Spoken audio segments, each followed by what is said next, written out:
Thank you, Chair. Yeah, I'm Councillor Matthew McLaughlin from the Colne Valley Ward. Tyler Hawkins, Councillor for Dalton. Thank you, Chair. Councillor Afak Butt, Hetmond Wake. Jane Emery, Co-op T. Chris Friend, Co-op T. John, do you want to introduce yourself? Co-op T. Thank you. I'm just going to ask... Thank you. No worries. I'm going to ask the officers to introduce themselves when they do their reports, if that's okay, and the Cabinet members. Thank you. Councillor Graham Turner, excuse me, Cabinet Member for Growth and Regeneration. Councillor Cathy Scott, Portfolio Holder for Democracy and Housing. Councillor Liz Smage, Chair of Scrutiny, here as an observer, but I'm never usually just observed. But I'm going to try. Thank you, everyone. So I'm going to move on to apologies and absences. Jodie, have you received any apologies for today's meeting? Apologies received from Councillor John Taylor. Thank you. Thank you, Jodie. And I've just got to mention, I believe Councillor Tyler Hawkins has to leave the meeting around 2:30. So, yeah. Okay, thank you.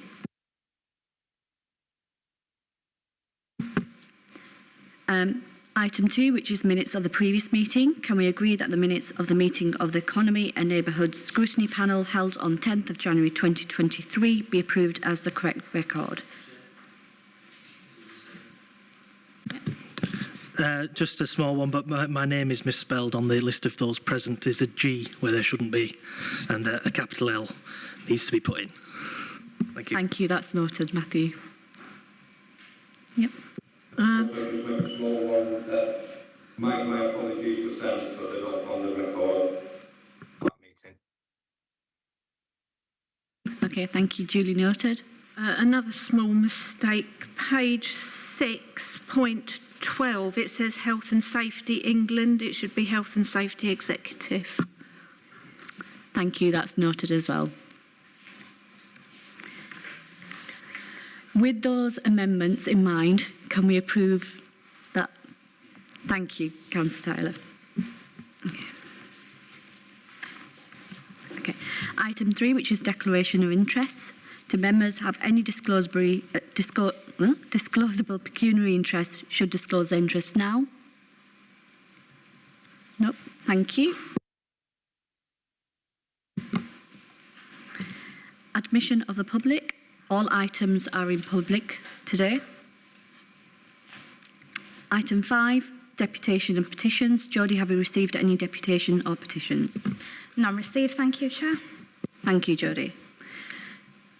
Item 6, Jodie, have you received any questions? No questions received either, thank you. Thank you, Jodie. So move on to item 7, which is Public Space Protection Order. Can I ask Will Conley to present the report, please? Thank you. Thank you, Chair. So I'm Will Acorn, the Head of Operational Services. And we've got a short presentation today, just bringing an update on public space protection orders. Go to the next slide, please. So public space protection orders. Some of you may or may not be aware, these are a set of powers that local authorities have in order to essentially tackle antisocial behaviour. There's a number of tests that we need to be passed. So there needs to be an evidence need, there needs to be some consultation, and there needs to be agreement with the public that they want this public space protection order to come in. So we initially brought some in 2017. However, they only last for 3 years before there's a requirement to go out to reconsult. That's so we make sure if there's any updates, any changes, if there's any need for them going forward. So we did it in 2020 and we're back again today, just giving you a little bit of an update on what the outcome of the consultation was more recently. We do have dedicated enforcement officers within our Green Space Action team. They were a temporary measure whilst we had the last set of PSPOs in place, and they've been made permanent now in order to start much more rigorous enforcement of these PSPOs. I think over the last 12 months we've seen a real pick-up since they've been in place in actually enacting these, but the key thing is we need these PSPOs in place in order to tackle some of these behaviours. Next slide, please. So this is, don't worry, I'm not going to go through every word on that slide. This is just a general process that we have to go through. Like I said, it starts with looking at when the PSPOs are due to expire. It's moving through, then working with partners such as the police in gathering evidence, understanding if the issue is still present. We then gather all that information, we package it up into a consultation, we go out and consult with the public. There's a set period for that we go through. We then bring all that information back, understand what that means, if there's any suggested amendments, if there's anything they want to change, if they agree with what we're wanting or not. And then we bring it all through to ultimately go under an officer delegation to reenact them, change them or amendment. But the star on that diagram is where we are today. So this is the sort of final stages before we finally authorise these back into power, so that Scrutiny has a voice in this, has some thoughts, some input into this as well, and we'll take whatever you say today to portfolios and cabinet holders, obviously, to then before any final enactment. Next slide, please. So this is the list of active PSPOs that we do have. I'll highlight some of the key things that we initially went out to consultation with. The first one was control of barbecues. I'm sure some of our councillors in the valleys are very supportive of that one. Now, this was to continue it, but to amend it, because when we looked at the last PSPO, there was a little difficulty when there were events. And so this is specifically writing something in that can go through our safety advisory group process for organising events and allow us to provide an exclusion. So this is, for example, if a community group has organised an event on a recreation ground and there's some barbecues there, technically under the original PSPO, there was a very complex way of giving them permission. Under the new PSPO, then we can automatically go through the normal safety advisory process. So it's a way of speeding it up for events and for communities. So that was the only amendment to the first one. The only other change that we proposed was to discontinue public urination and defecation. And that's not because we support that action, it's because there are other powers, specifically with the police and other bodies that can tackle that directly. As you can see, the majority were in favour, apart from the public feedback was to keep the public defecation and urination one. So that is the recommendation that we'll be bringing forward. Next slide, please. So I won't go through all of these slides, but what this is a summary of the consultation. Now, the key thing we're looking for when we've amalgamated all this information is the red part of the top circle the biggest part, which is saying that there's a demonstrable, there's a community need. That's the first test. And is the second one, the green part, the largest part? And that's saying, do the community agree with what we want to do? So for each of those PSPOs, we needed the red part on the top to be the biggest and the green part on the bottom to be the biggest, which they were through all these. So if we just generally move through these, just so we show each of them. The only one that's an exception, if we go to the dog control one and Leeds, is this one. And it only looks different because it is by event. So this is just when there's an event and we may want to put in place dogs on a lead controls, and that's why that's the only reason that slide looks different. The previous slide to that is the general dog lead control that we've identified. Next slides, please. Keep going. So here we come to the summary. As we said, the recommendations and the consultation was to amend the barbecue control orders to allow for that little loophole for events so that we can speed up the process, to support the rest of them, and actually the public were supportive of renewing the defecation and urination PSPO. And so, like I said, today we're here to get some initial feedback from yourselves. Following that, we'll take that to our portfolios and cabinet and then move to an officer delegated sign-off for these. And that's the last slide, I believe. Thank you. Thank you, Will. Do we have any comments or questions at this stage for Will and his team? Matthew?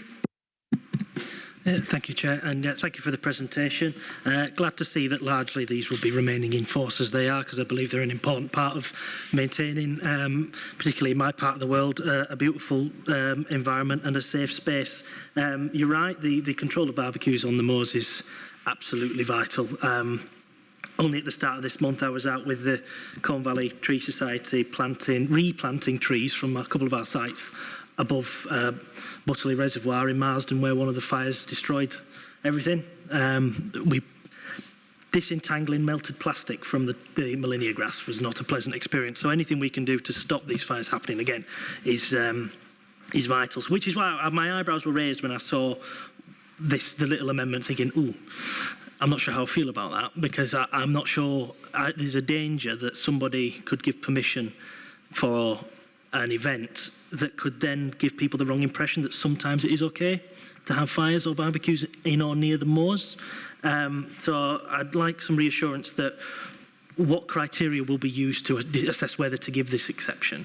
And hopefully part of that criteria will be it can be nowhere near the actual moor, but I understand that there are parts of our villages which are technically covered by this order that aren't anywhere near the danger of the grass and the dry conditions.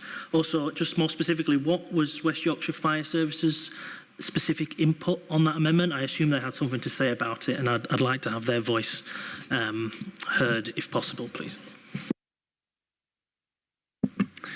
Thank you. Yes, I can give you that reassurance that this is focused on event spaces that we control. So the moor is not an event space that we control, so we'd never be able to give permission for barbecues. On that, it would follow what's our safety advisory group process. So that's where someone says there is an event space that is Kirklees Council, they want to undertake it, they have to go through quite a thorough process of which some of my officers, myself, our health and safety team, our events team are all involved in to then give permission. But we can't give permission for the moor because it's not ours. So it would never be included in anything like this. But it was like I said, it was focused on these community events on our spaces that were getting a bit caught up in it. We found ways around it. This was trying to smooth it through. Partners are supportive of it. We actually have a regular meeting with all partners, including landowners, including West Yorkshire Fire, on the moor and on barbecue controls. Thankfully, there's been some changes in the industry over banning of the sale of some of the disposable barbecues, which I think was where the ultimate solution lies. And there's a trend in supermarkets to go that direction that we keep supporting, but that we have that regular meeting to keep track of that as well.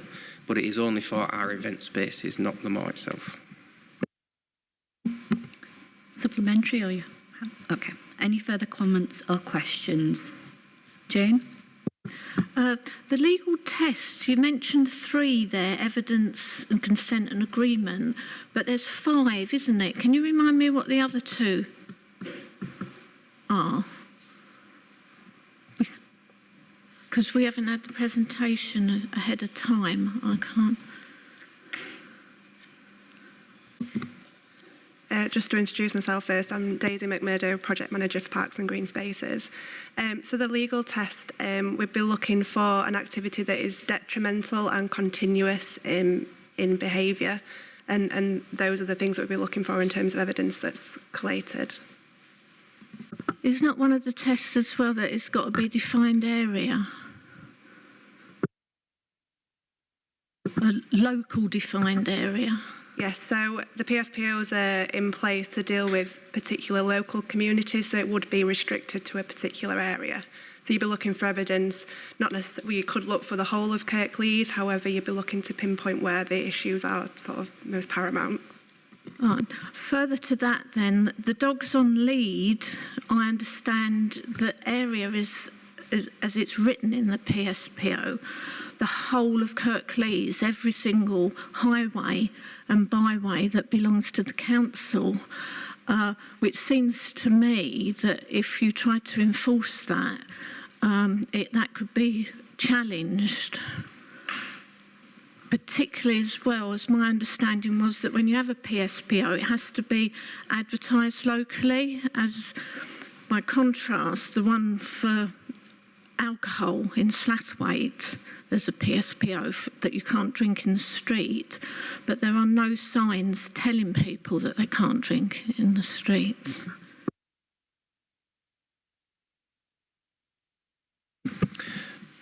Sorry, I apologise for me summarising the criteria there, but that's how I remember it in my head. No, there are some specific areas that the dog control orders apply to. Within the PSPO itself, these are identified and listed. And in the consultation, there was some site-specific information for where that affected it. Where it was more general, there was our online consultation as well, and I believe we had in excess of 450 responses, which was a good level of responses and very similar to the last ones. And those responses, as we sort of said in the presentation, were supportive in the majority of retaining that power and specific to those locations.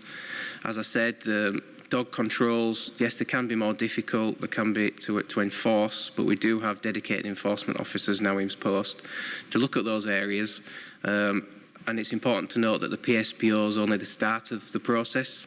The PSPO gives us the right to step in and do something in order to tackle it.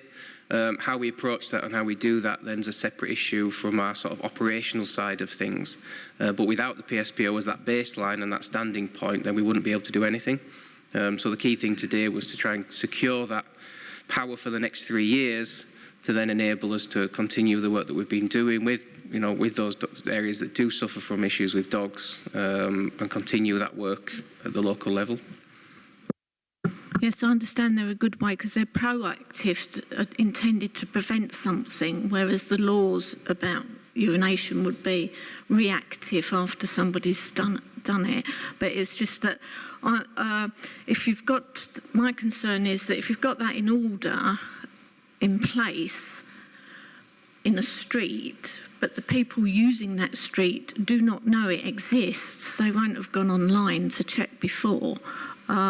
Whereas in other boroughs that I've seen, there are signs on lampposts that it is illegal to drink. So again, how can you enforce something? I know ignorance is no defence in the law, but it seems that it's not doing its job if it's not advertised. I think that's an important point that we'll take away, and once we've renewed them, how we communicate that out. There is some signage for some areas and some specific things. I couldn't confidently say to you today that we've signposted all the dog control areas, but that's an action that we can take away and make sure that people are aware, to a reasonable degree of when they're walking into those areas. I think because of being in place for some time, most regular users would be. But like I said, if you're coming from out of district, you don't want to walk into something that you didn't understand. So thank you, that's a good point we'll take away. Thank you. Councillor Butt. Thank you, Chair, and thank you very much for the presentation. It's most helpful. Colleagues that cover sort of the Dewsbury area have made me aware of this, that there is an order in place in reference to the street drinking. The order is in place sort of around Dewsbury, but there's a distinct lack of enforcement around there. They feel that there's a lack of enforcement around there. My question is, how do we improve that enforcement? How do we drive the kind of means for enforcement for that, and how would the public have faith in the process if they don't see that enforcement enforcement happening, whether our order's already in place? Thank you. Thank you. Yes, it's something that I've had conversations with in the past. It's one of the reasons where, like I said, the PSPO gives us that baseline and that power to be able to step in and do something. But the idea is that we are proactive in how we approach that. It's a backstop, it's a baseline. It's not necessarily going into certain areas and finding everybody to start with. In introducing the PSPO officers, it's been important that they've started to get to know individuals, to form relationships with those individuals, and I think we've reached a point more recently where actually there's an understanding between officers and between some people that may be undertaking the activity about what is and isn't acceptable. So I've seen quite a significant improvement in Dewsbury from 12 months ago to 12 months now. When you walk some of the side streets, when you look at some of the bin stores, when you look at some of the on-street litter issues that there were, they are all improving significantly. Street drinking as well is something we've concentrated on with our partners.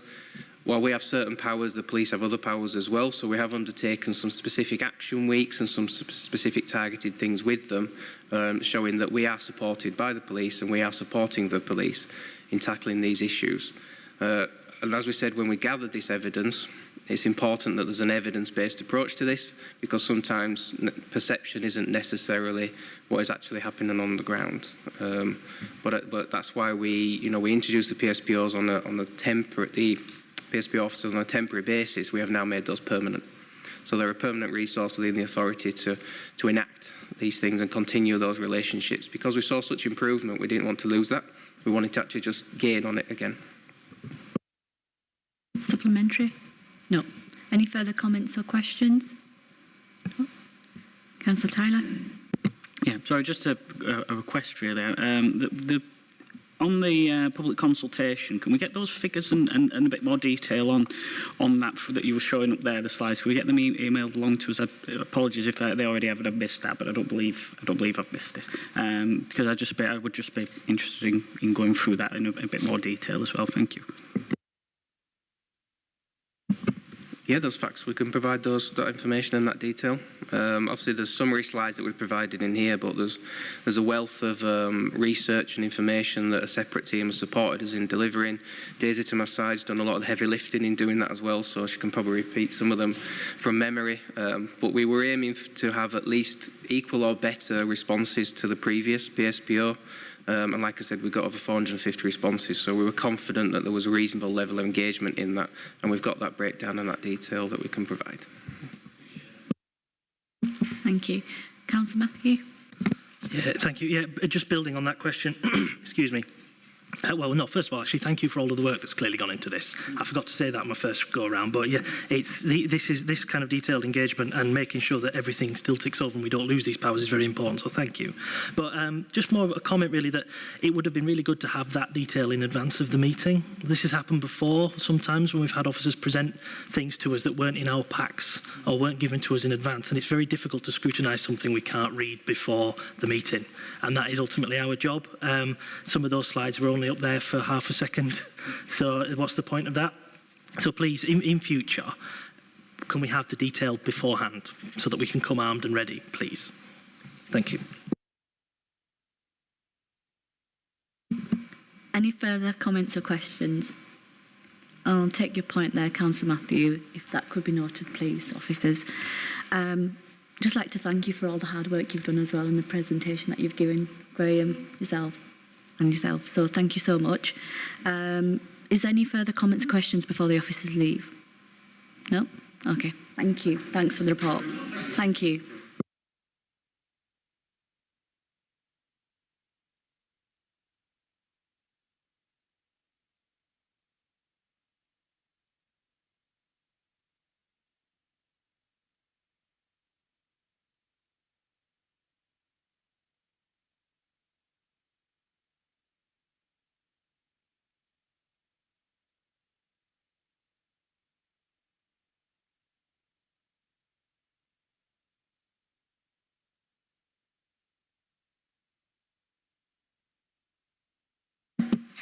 So we have item 8, which is affordable housing and housing mix SPD. Can I ask John Bundle to present the report, please? Thank you.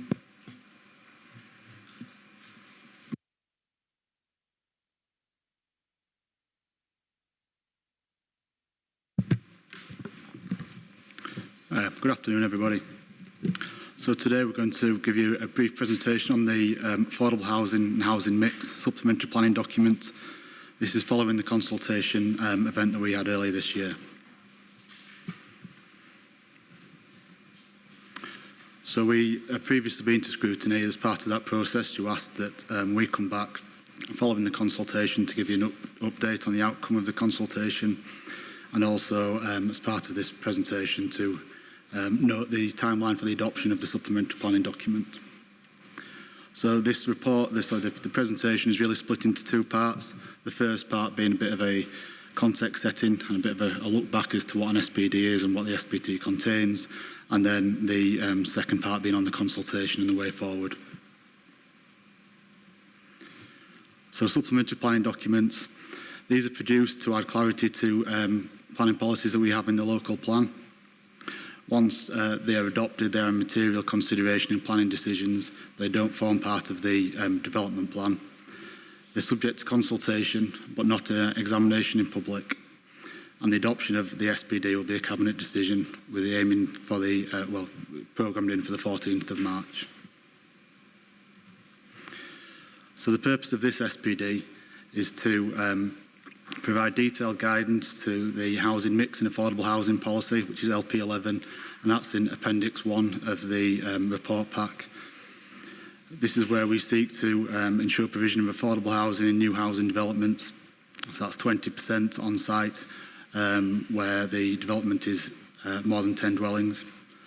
And also then this SPD looks to introduce a housing mix.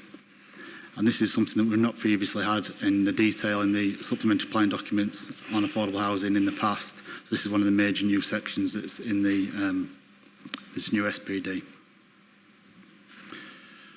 In relation to housing mix, I think this is a really important slide because it gives you the sort of geographical context for Kirklees.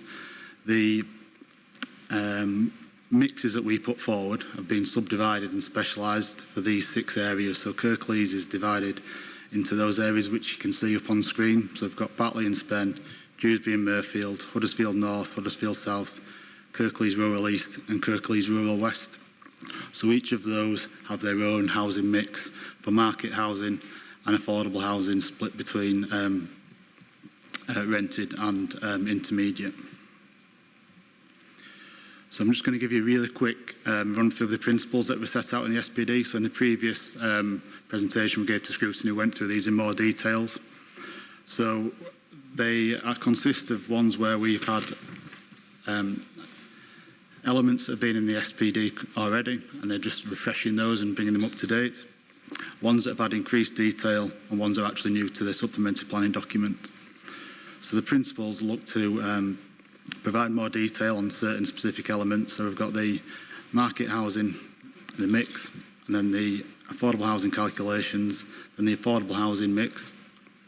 Sections clarify first homes, starter homes, and discounted sales and how they interrelate to affordable housing.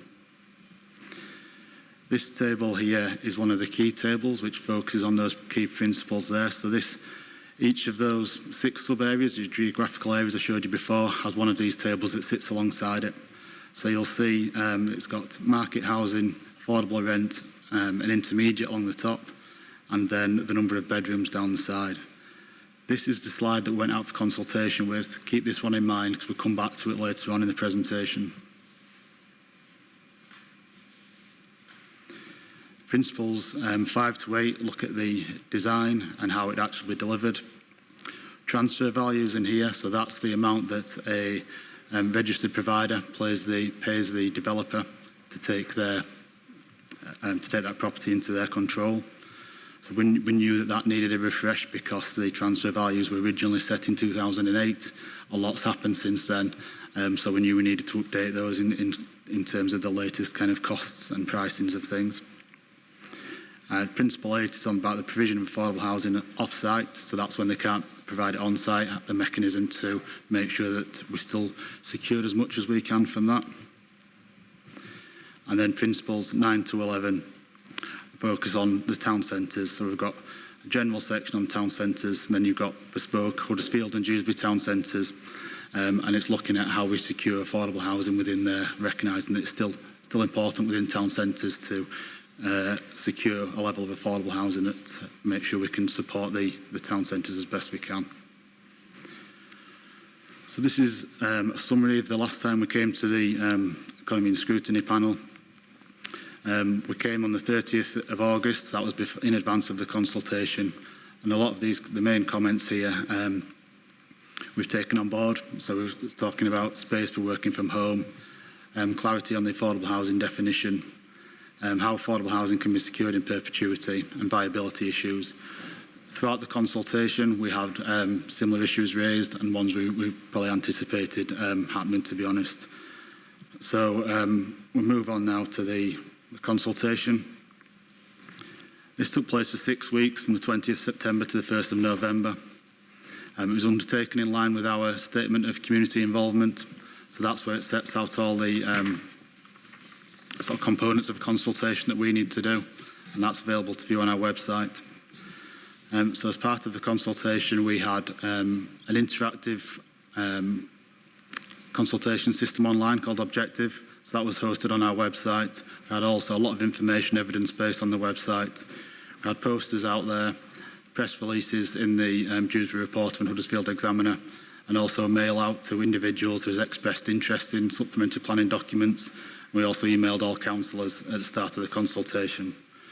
So the number of comments we've received is set up on here. So 71 comments received from 19 consultees. That's broadly in line with other consultations that we've had on supplementary planning documents, and reflects really the very specific nature of the consultation that we're talking about here is affordable housing. And it's also picking up a document that's been in existence for Kirklees for quite a long time. So since 2008, we've had a supplementary planning document on affordable housing. So we're not introducing anything new as such. It's kind of a concept that people are kind of familiar with and relatively comfortable with in terms of dealing with that with planning applications. And then as part of this process going forward, we have to produce a statement of consultation. So that sets out who the council consulted, a summary of the main issues and how they've been addressed. So when we prepare the Cabinet report, at that time it would be available then, and also when we adopt the supplementary planning document, that would be published online, so everyone can go online and have a look and see how their comment has been individually taken on board and how the council has responded to that. So this slide looks at a summary of the comments. It really picks up on table 1 in the report, so that's where these are set out in more detail. So it's kind of to draw your attention to that really. I'll quickly run through them, talking through with it now, but this sets out a lot of the details that is more thoroughly set out in the report.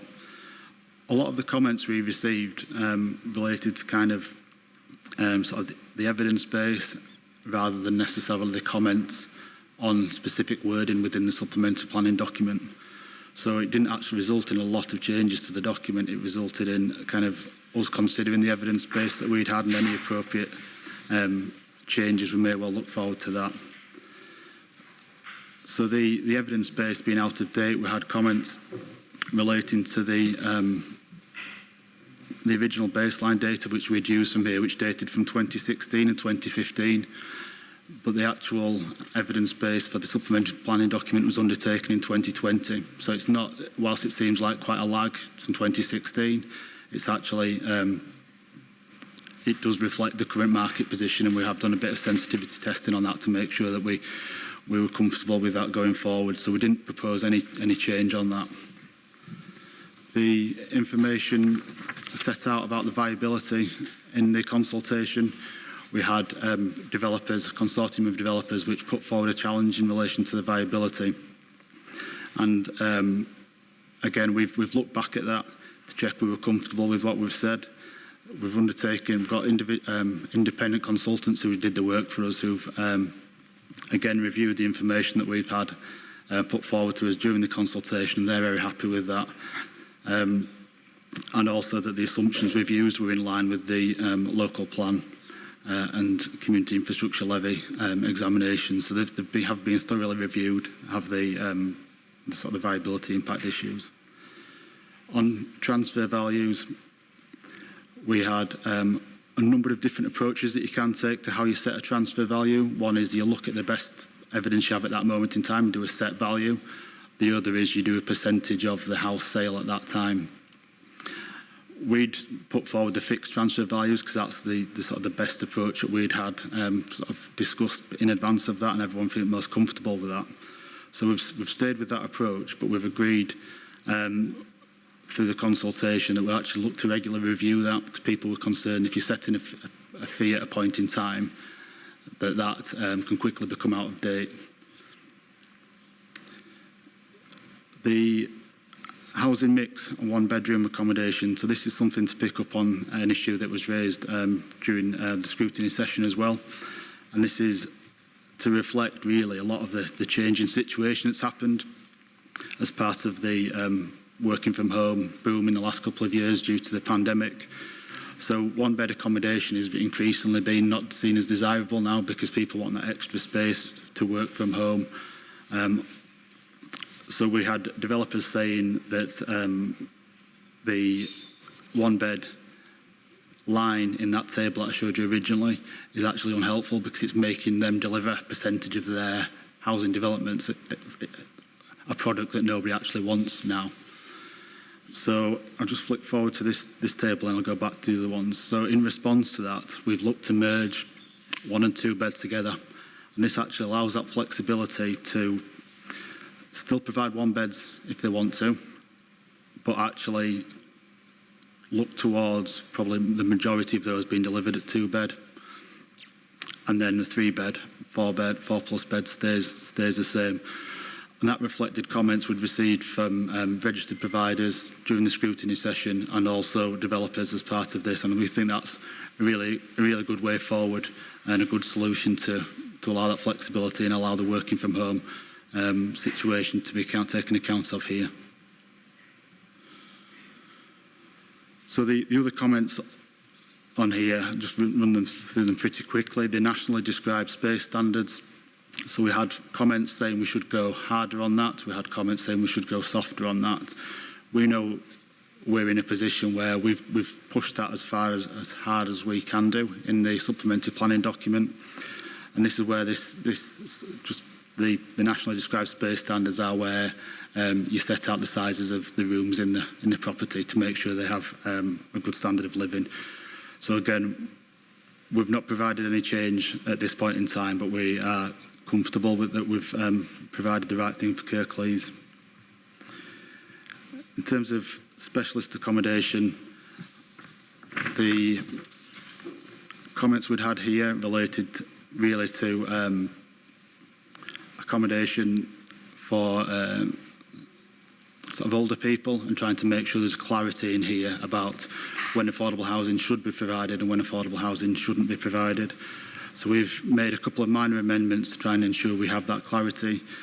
It really relates to the level of care that's provided during that development. So you have sort of more residential institutions where there's a high level of care, where you don't need to provide affordable housing, and then those where there's a lower level of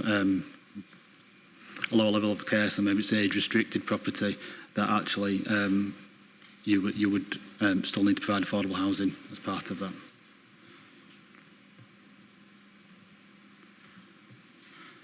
And then the note on first homes, people wanted that to be included. So first homes are a new concept that's come out relatively recently. People wanted that to be included in the supplementary planning document. The council's actually got its own position statement already published online, which sets out a series of criteria. We thought it was appropriate to keep it separate at this point in time, but understand what the linkages are. The reason we've kept it separate is that that can be updated in its own right then. So we didn't want to put a position in where we couldn't quickly as a council react to a situation to change first homes if needed. And then we had comments relating to higher levels of renewable energy design. That was, again, something which is perfectly right and the right thing to do, but it's already covered in a separate document. So we're trying to be really careful here that documents don't sort of have a lot of crossover elements to it, because I think that doesn't add clarity, it just adds a bit of confusion to the situation. So we try to make sure we have clear boundaries in each of the SPDs. And then we also had the final point on here was a consortium of developers looked at case law which had been provided from other councils where they had potentially overstepped the mark in terms of the role of supplementary planning documents, and they were going into a space. In a supplementary planning document you can't set policy, you can set guidance. The case law that was put forward suggested that we were very similar to them, but we took legal advice on that, and we've also gone through those that bit of case law in detail, and we're pretty comfortable that we don't do that. The local plan sets the policy, this just provides the guidance as part of that. So I've touched on that main change here. This is the main change that we've put forward in the supplementary planning document to change those tables. So each of those sub-areas, 6 sub-areas, has that new table set within it. So that's just an example of it.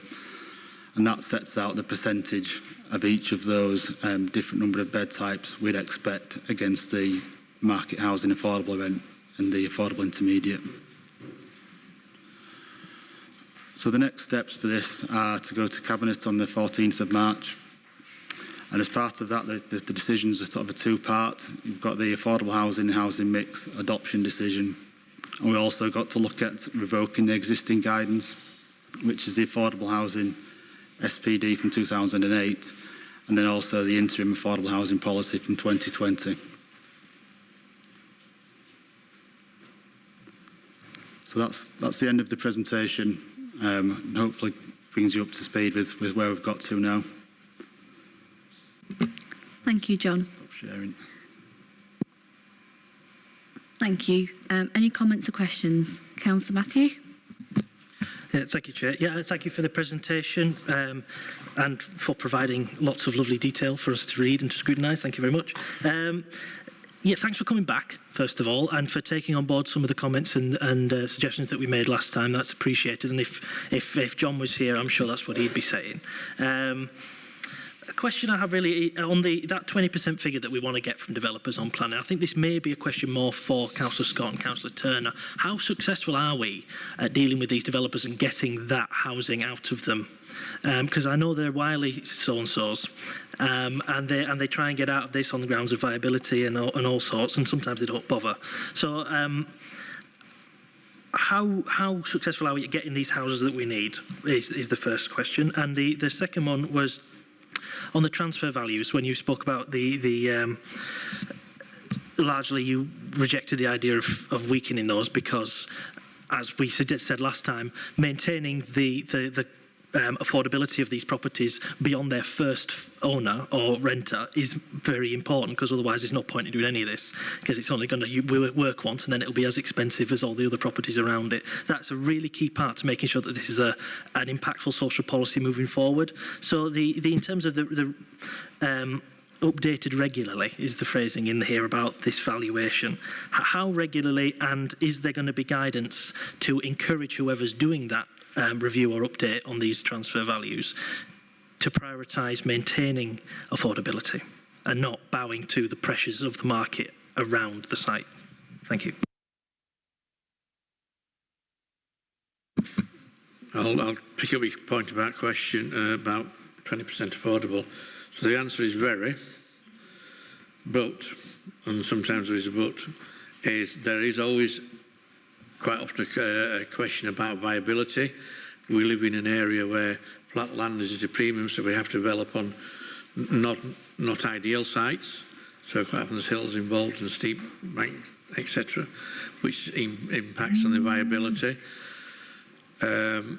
We always ask for a viability report. If a viability report comes back and says this is not viable, then we ask for an independent viability report.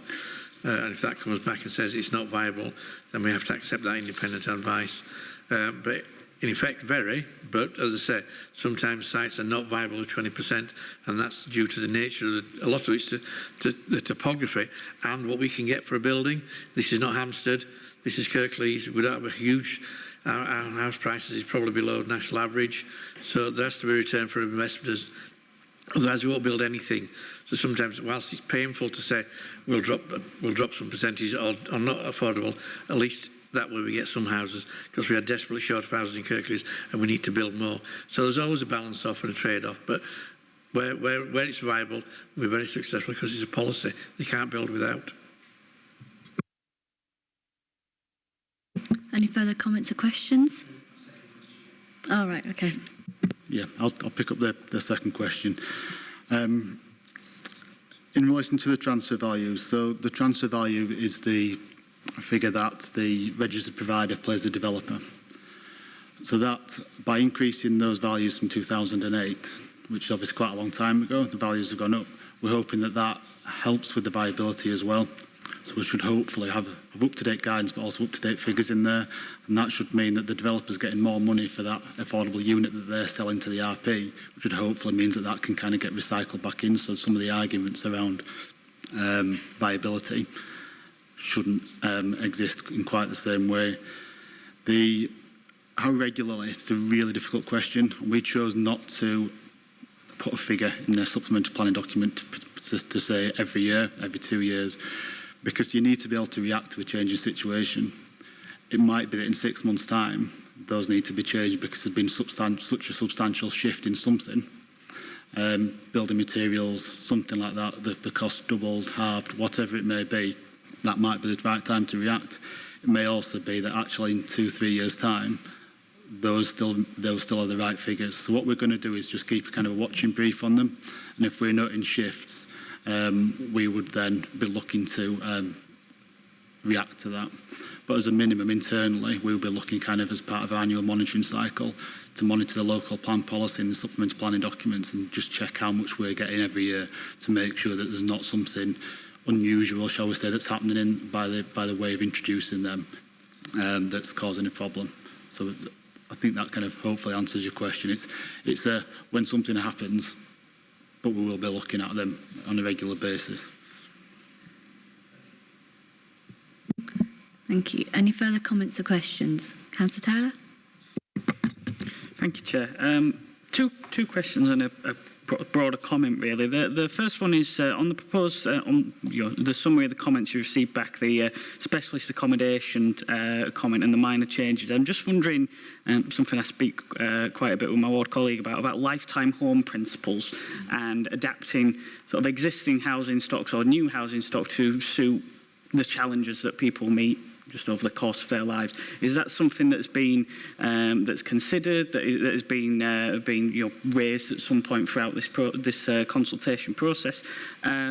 Also, this is more a question of really comes from my own ignorance on the levels of the types, the percentages of the type of housing. So the 1 and 2 bedroom houses, the percentage that looks significantly higher on what we're showing there than I would expect. Is that in line with the areas and the makeup of the housing in sort of in Kirklees? Is there a particular, is that right in a sense? Are there some that might need 3 or 4 bedroom housing more than other areas? Is that, I'm just trying to understand that one a bit more, basically. And the more sort of broader question, broader comment, should I say, is on the consultation. Now, I'm sure it was very much in line with what was done last time, and I'm sure it's, this is not a critique of how we've gone about doing the consultation, but 19 people getting in touch with that's not even a third of this chamber, is that? And I think that's something that as a council, and this is a self-critical comment really as well, as councillors, that's something we certainly need to reflect on and work on to make sure that, Christ, every councillor's taken involved in the consultations that the council's doing, for starters, but also just trying to get it out there to the public so we're getting more engagement. You're not going to get hundreds of people, they're not all chomping at the bit to consult on a housing SPD document, but nonetheless, trying to maximise that as best we can is incumbent on all of us, I think. Thank you, Chair. Wants to take that question or comments? Graham? Can I just pick the point about Homes for Life first? I'm really keen on Homes for Life. In fact, this time last week, I was actually on my way to look at some in Middlesbrough that's been developed by one of our partner organisations. And if you build them right from the start, they are generally Homes for Life, white corridors, wider doors for wheelchairs in later life, ground floor toilets, plug sockets higher up, all those sort of things. And they work really well. And we've actually about to send off the consultation from the government on the change of the planning legislation, which we've actually been through this morning. And one of the points I asked to put in there was about Homes for Life. So we're sending that off shortly to the government, and we are going to strengthen up our belief that Homes for Life is the way forward, or should be the way forward.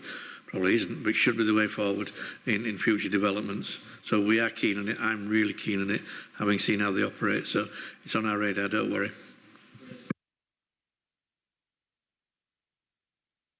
Yeah, to pick up the other point, so we didn't have any comments on, in terms of the specialist housing, we didn't have any comments on that element of it. It was more just, I suppose in simple terms, do we need to provide affordable housing or not on specialist accommodation?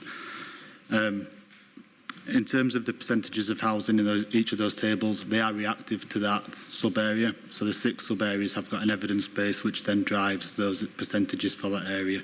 So when you see in the supplementary planning document, if you put them sort of side by side, the percentages are different for each of the sub-areas. So I think that, yeah, when you sort of see that picture, it makes sense, yeah. I think that was the comments that were made. Yeah. My comment on consultation is Just a general. Okay.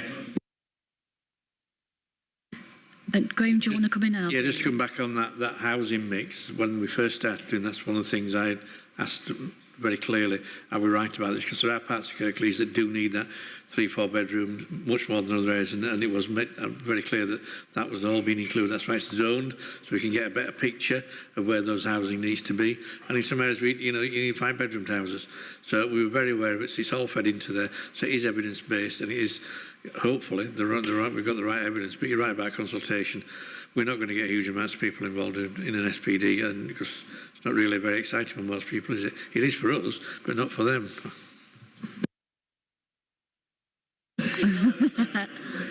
Thank you. Councillor Butt? I think my question was sort of answered by Councillor Turner. It was more, again, with just regarding the kind of mix of sort of the 1, 2, 3 bedroom houses, and obviously as councillors we sometimes get involved in people sort of requesting, to go higher up the line because they need a 3-bedroom house, whatever. So has that taken that account, those numbers taken that account in terms of people that are currently on the housing waiting list, for a 3-bedroom and 4-bedroom? I'm assuming that's gone into the mix as well to come with that. And I think Councillor Turner possibly has answered this one as well. And on the consultation, I totally agree with colleagues. We have a part to play, but it's not the most exciting thing to be part of. So, thank you.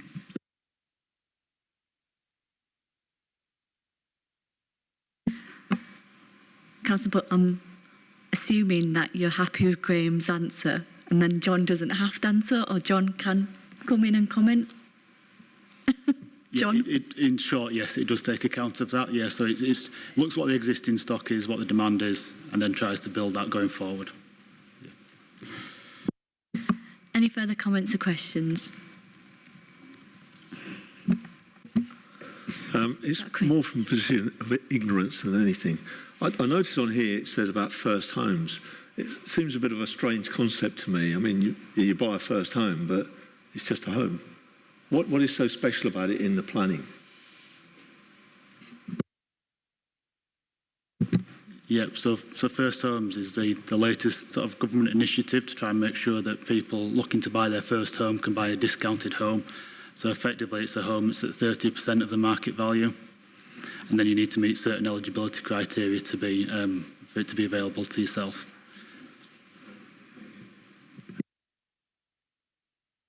Any further comments or questions? No. Councillor Butt, is there? No. Okay. No, I can't see any further comments or questions. That's fine. Thank you so much for the officers for coming to give that report. Really appreciate it. Thank you.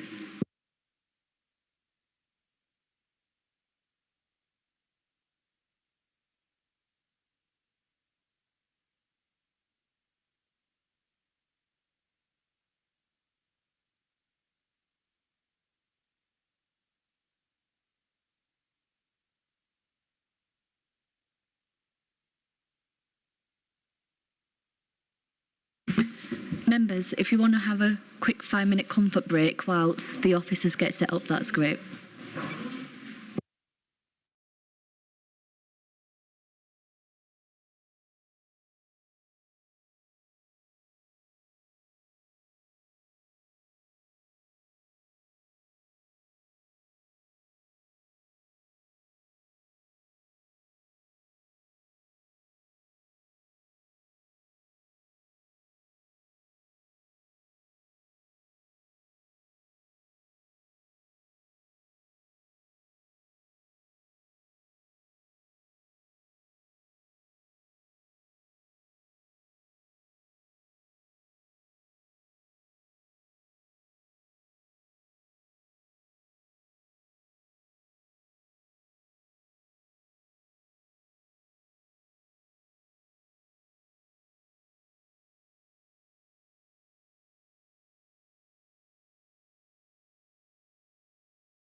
Do you know where Councillor Butts?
Attention, everyone. Just about to start the meeting. Order. Order. Yeah. Okay. Item 9. With future of housing, homes and neighbourhoods. Can I ask Naz Parker to share the presentation, please? Thank you. Thank you, Chair, and thank you, panel, for inviting me to share some of the journey that we're on in Homes and Neighbourhoods since transfer. I thought what I would do is just set out some of the background and context before going into some of the detail that we've been working on throughout the course of the last 2 years almost, and just to kind of give you a feel for both the challenges and the opportunities that present for us as a council, and then obviously we'll open it up to questions to enable you to add colour to some of the things that I've said through the presentation. So just by way of background and context, you all know that the ALMO transferred into the council in April 2021, but prior to that we had notification from the ALMO of some fire safety issues in our high-rise blocks in December 20, and we moved at pace to kind of sort that out. We also initiated a wider review of our building safety, and post-transfer on day one we transferred all what was the corporate centre in the ALMO into our corporate centre, so functions like HR, IT, finance, etc., all were integrated into our corporate centre, and that's where they sit today. We very quickly also set up some governance arrangements so that we didn't lose some of the single focus that we achieved within the ALMO, which had its own independent board, to just ensure that there was oversight. Councillor Scott chaired that, and I will talk to you about some of the review that we carried out and the new arrangements we're going to be putting in place, which respond to some of the recommendations that the ad hoc scrutiny panel made on the ad hoc scrutiny panel that was established for health and safety in the residential stock. As I said, we initiated a compliance review that delivered 48 recommendations. Again, in the body of the presentation, I'll just update you as to where we've got to with that. But as a result of some of those fire safety issues, we referred ourselves to the regulator of social housing just to ensure that she was aware that we had these issues and what our improvement plan to remediate them looked like, both in the short term and then beyond July 21 in the longer term. As I've said, the ad hoc scrutiny panel was established around May, June 2021 as a direct result of some of those fire safety issues and the referral to the regulator, and that has now reported, and I will go through some of the journey that they've been on in later on. But since Grenfell and the social housing white paper, the government have been busy developing new policies and new legislation. So we have a very fast-moving and changing regulatory environment. And so on that, we now are regulated by a triumvirate of regulators. The regulator of social housing, which currently has powers to regulate registered providers on consumer standards and the home standard, but in the context of council housing providers, not the governance standard and the viability standard. The review led by Dame Hackett resulted in the Building Safety Act and the establishment of a building safety regulator that has significant powers across all sectors around building safety, and you'll have seen quite a lot of press about high-rise buildings, particularly in the private sector and the impact on leaseholders. And then we've always had a housing ombudsman, but post-Grenfell, because one of the key findings from Grenfell and then the ensuing social housing white paper was that the tenant's voice was not being heard, and the tenant was not getting resolution despite raising concerns around fire safety at Grenfell in various quarters, which I shan't go into the detail on, but I think it's well rehearsed in the public domain. So clearly, given that we had issues around tenant safety and building safety compliance, we also wanted to understand that we had our challenges in view and all our challenges in view.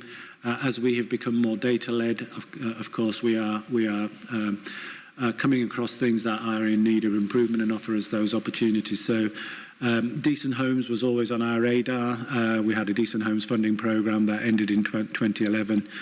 We continue to maintain our homes to the Decent Homes standard since then. But now with the advent of the Rochdale Borough-wide case where a young lad of 2 years old was died directly as a cause of damp and mould, we have included damp and mould in our thinking around the Decent Home standard and how we deliver that and remain compliant. We've also got a good eye on what our customers think of us and what our tenants' perception of our service is, and again I'll go into a little bit more detail in a moment. And we now understand our systems and our data integrity a lot more. We've spent quite a lot of time over the last 2 years fixing some of those data issues and fixing some temporary fixes, because we've got a longer term strategy too, to ensure that as business as usual is managed reasonably well and assures all the necessary stakeholders that we are doing the right things at the right time. That has also pointed to a need to look at how our culture of the culture of the service pans out and the relationship we have with our tenants, and shifting ourselves from a transactional relationship to a much more relational type of engagement where we understand the lived experience of our tenants and respond accordingly and appropriately. So the progress we've made is we can assure you that we are keeping our tenants safe. We have all the necessary mitigants in place, particularly at our high-rise blocks. We now have mobilised and have as business as usual, a well-embedded building safety inspection and re-inspection set of programmes. We also have constructive dialogue. I have a regular monthly catch-up with our regulation partner, where I update her on progress we're making, highlighting any emerging concerns, ensuring that she's fully cited, and we are being open and transparent about where we are going, because the Council has a co-regulatory function alongside the national regulator. We've completed the ad hoc scrutiny process, and we're on with implementing the recommendations now. And we've started on our improvement journey, again, which I will tell you a little bit more about. We have strong governance arrangements in place currently, but as I've said, we've reviewed those governance arrangements. As a direct result of transition, we always knew we were going to review them, but also it was a recommendation that came out of the ad hoc scrutiny panel's findings into the health and safety of residential stock. So the current governance arrangements, as you can see, are reasonably robust. At the very bottom of that side, we have officers with technical expertise sitting on a building safety assurance board, In the context of today's discussion, it's about how the Housing Building Safety Assurance Board is important, but of course we have an eye on our corporate assets and our corporate building safety. That responsibility doesn't fall to the Homes and Neighbourhood Service, it actually falls to the corporate landlord, but we're making sure that there is that consistency across the piece. Those report into something known as the Health and Safety Oversight Board, again made up of officers, reports into executive team, and then Cabinet should, by exception, receive reports that highlight risks and make sure that Cabinet are aware and cited on those. But in the context of the service itself, the Building Safety Assurance Board reports into something known as the Housing Advisory Board. That has its last meeting on the 16th of March, when we will discontinue that board and set up the new arrangements, which are really looking to respond to some of the recommendations that we had of our external independent review, but also from the ad hoc scrutiny panel that suggested that one, the chair should not be occupied by the cabinet member because there's a potential conflict of interest, and it's asking for too much responsibility for that one individual and one politician to have full oversight over quite a large service, and that there should be broader political oversight. So we have rejigged those arrangements to include for political representation. It will be a cross-party representation. There are 6 political members on the new board that are being nominated by the groups as we speak. And the first meeting of that in shadow form is likely to be in April, informal meeting, probably in June post the elections. We currently have a tenant advisory and grants panel, but the governance review also asked us to look at the tenant board membership of the current Housing Advisory Board and whether their voices were being drowned out by professional expertise that sits on that, and whether there was a consideration could be given to refocusing and creating something specific where the tenant voice could influence board decision making more rigorously. And we've taken up that recommendation and are busy setting up a new tenants voice panel, the chair of which will sit on the new Homes and Neighbourhoods Improvement Board. I was asked to update you on the who's who of Homes and Neighbourhoods. I don't want to bore you with loads and loads of detail of who's in my team of 900, but in terms of the top level who run that part of the organisation, it reports, Homes and Neighbourhoods reports into the Growth and Regen Directorate. The Strategic Director of which is David Shepherd. I sit alongside Edward Highfield, whom you may have heard from this earlier today, and Joanne Bartholomew as David's SLT. And in my service, I have a head of housing management and partnerships, Michelle Anderson-Dawes. She runs the neighbourhood services, the tenancy management, the responses to any antisocial behaviour that might occur, and is responsible for the letting of vacancies, etc., and ensuring that we manage our income and support our tenants to manage theirs as best we can. Up until recently, we had a head of governance. The post holder retired in December. We are now reviewing whether we need that as a like-for-like replacement or whether we do something different. We also have a head of repairs and maintenance. You may know it as building services. It's sometimes called property services, but it is the internal direct labour organisation or the in-house contractor that delivers the kind of the capital works on our behalf into our homes and also does the responsive repairs on behalf of tenants. We also have a head of assets and development, Hannah Elliott, who is sat to my right and your left. She runs the entire investment plan into our assets and also is responsible for ensuring our building safety programs are delivered to time and to quality, and importantly in this current context to budget. We used to have a separate role of head in building safety. He left the organisation in June of last year. And at that moment in time, we reviewed whether we needed that or whether we needed to have a much more coordinated and joint-up response between the asset management function and the building safety function, because they are one and the same thing. We concluded that we needed that merge role. It is the woman who is sat to my right, Hannah. And I also have on my management team a service development manager who leads on our transformation programme. So that is the management team. It's small but beautiful. We've made the efficiencies since we transferred into the council, and we have a leaner and a trimmer management team that is aligned to the council structures. So, ad hoc scrutiny panel chaired by Councillor Smage and made up of cross-party, as are most scrutiny panels. That reported into the Cabinet with its findings and recommendations on the 21st of December. It says 23, but it meant 22. I do apologise for the typo. It was a very comprehensive and thorough, I would say, scrutiny of the service and its approaches and its response. It's a 60-page report which sets out the findings and the process that the scrutiny panel went through. It has made 17 recommendations, all of which have been accepted by the Cabinet in full, except for one which was partially accepted, and that was just about the frequency of reporting. So the substance of the recommendation has been taken on board. The recommendations, without going into all of them today, range from greater political oversight, which I have already mentioned in terms of the context of the new governance arrangements, and engagement to kind of ensure that there is that broader council oversight across the services activities, but also it makes recommendations around ensuring that our policies are up to date, are robust and respond to the external legislative and regulatory environment, but also that our IT systems and data are fit for purpose, because there were, when we transferred, issues around our data integrity, and there were issues around our systems being able to talk to each other, which we have temporarily fixed, as I've said, and I've got longer-term plans. Some of the recommendations read directly across to the external review of compliance that we did. The scrutiny panel interviewed the consultant who led that review to get a sense from him what he thought and to hear from him himself in public.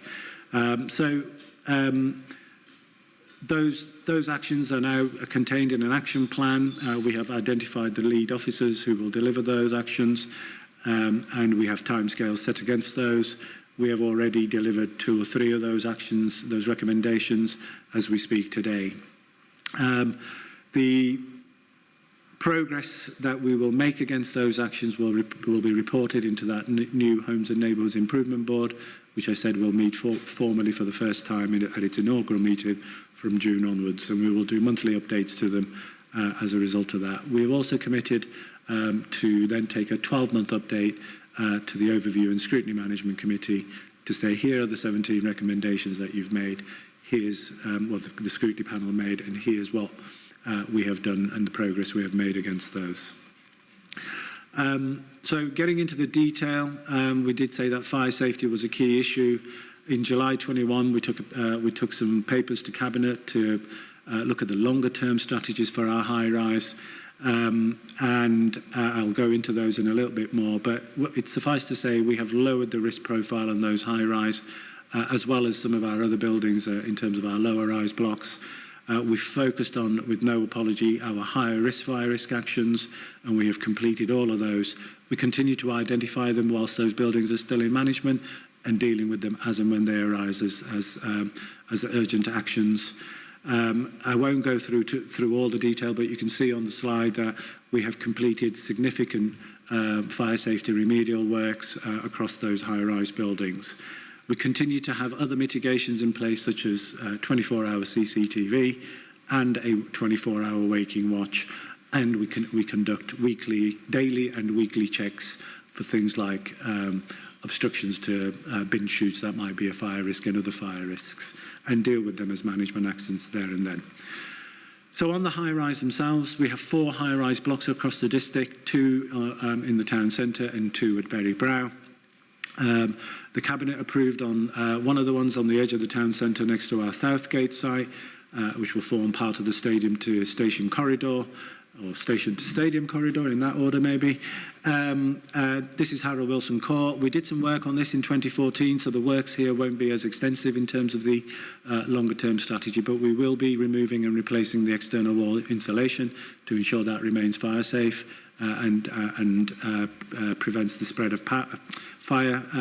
It isn't the material that you saw at Grenfell in terms of aluminium composite material, but the external wall insulation does have risks in it because the fire breaks aren't what they need to be, and so we are going to go and do do that. We will also install a sprinkler system, which is a bit of a fail-safe in the event of a fire, but also will carry out further compartmentation works. We've done things like fire doors already, but there are other works that will need to be done. And we're in Cabinet approved that we would do that as a remediation strategy. We are now in advanced negotiations with the preferred contractor, which is Waits. We are now at the final throes of that negotiation and intend to start on site in April or May. At Buxton House, Cabinet approved a remediate and refurbishment option, allocated some significant sums for that. Again, it's not dissimilar to the works we'll be doing at Harold Wilson Court, but it will require us to acquire some, if you know where Buxton House is, it's smack bang in the middle of some retail units on New Street in the town centre, so there are some acquisitions we need to do, one of leaseholders who occupy the building, and two of some of the retail interests that will enable us to design a much better welcome into an entrance and reception into those blocks. We've appointed all our consultants. We're quite a way through that. We intend to submit planning Q2 of this year, and we anticipate starting early in 2024. So we've made really good progress since Cabinet approved that. Similarly, at Brow, we have 2 blocks here, 198 homes. Following the consultation with tenants and Cabinet's approval, we've agreed to demolish these 2 blocks and build a new community, seeing it as a much broader regeneration activity as much as a fire remediation activity. Cabinet approved that we would decant these, so to prevent us having to continually decant by letting vacant properties, we've suspended lettings. We've engaged with our tenants and kept them informed all the way through of the future plans. We've now decanted or rehoused 70 of those tenants who live there, so that is quite a significant achievement to have rehoused that many, given the pressures you'll have heard on the affordable housing policy document, and the pressures that we have on our housing register. I've been here myself where I've spelt those out to you. Currently have about 20,000 people on the register with only 1,700 homes available for let in any given year. We've issued the pre-demolition notice. We've looked at whether the best use of that asset, do we want to retain and hold it as an empty property whilst we have all these demand pressures? We're rehousing people in bed and breakfast. So the best use of our asset is to use it for expanding the existing temporary accommodation that we have there anyway, whilst we work up the longer term strategy.